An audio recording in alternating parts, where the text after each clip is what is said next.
5 വർഷം കൊണ്ട് UDF സർക്കാർ നൽകിയ പെൻഷൻ തുക 9311 കോടി രൂപയാണ്. എന്നാൽ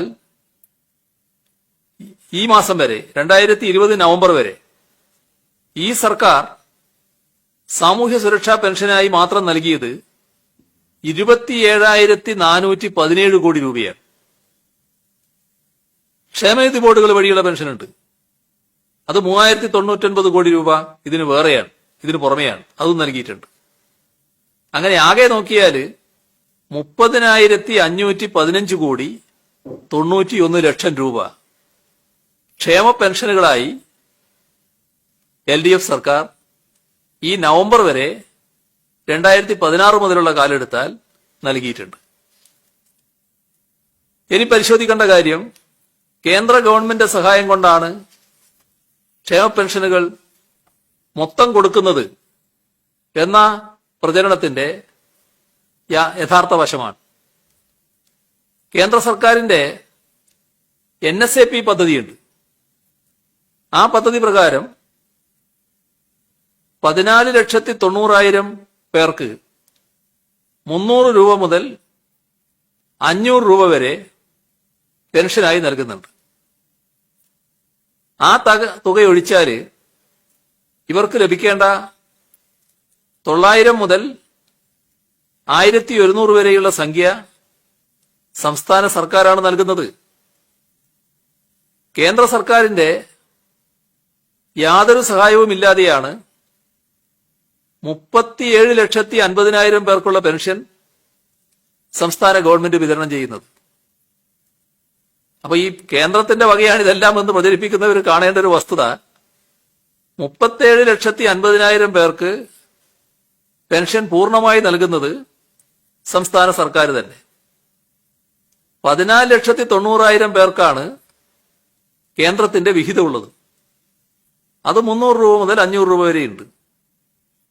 അങ്ങനെ നോക്കിയാല് ആ 300 രൂപ മുതൽ 500 രൂപ വരെ കേന്ദ്ര വിഹിതം മേടിക്കുമ്പോൾ 900 മുതൽ 1100 വരെ നൽകുന്നത് സംസ്ഥാന സർക്കാരാണ്. ഇതെല്ലാമാണ് വസ്തുതകൾ. ഇത്രയും വസ്തുതകൾ ഉണ്ടായിരിക്കെ ജനങ്ങളെ കബളിപ്പിക്കാൻ, അവരുടെ കണ്ണിൽ പൊടിയിടാൻ, ഈ സർക്കാർ നടപ്പാക്കിയ ജനോപകാരപ്രദമായ പ്രവർത്തനങ്ങളെ വില കുറച്ച് കാണിക്കാൻ, ഈ സർക്കാർ നടപ്പാക്കിയതിന്റെ ഭാഗമായി സർക്കാരിന് ലഭിക്കാനിടയുള്ള ക്രെഡിറ്റ് കരസ്ഥമാക്കാൻ നമ്മുടെ സംസ്ഥാനത്തെ പ്രതിപക്ഷം ശ്രമിക്കുന്നത് എത്രമാത്രം അപഹാസ്യമാണ് എന്നാണ് ചിന്തിക്കേണ്ടത്.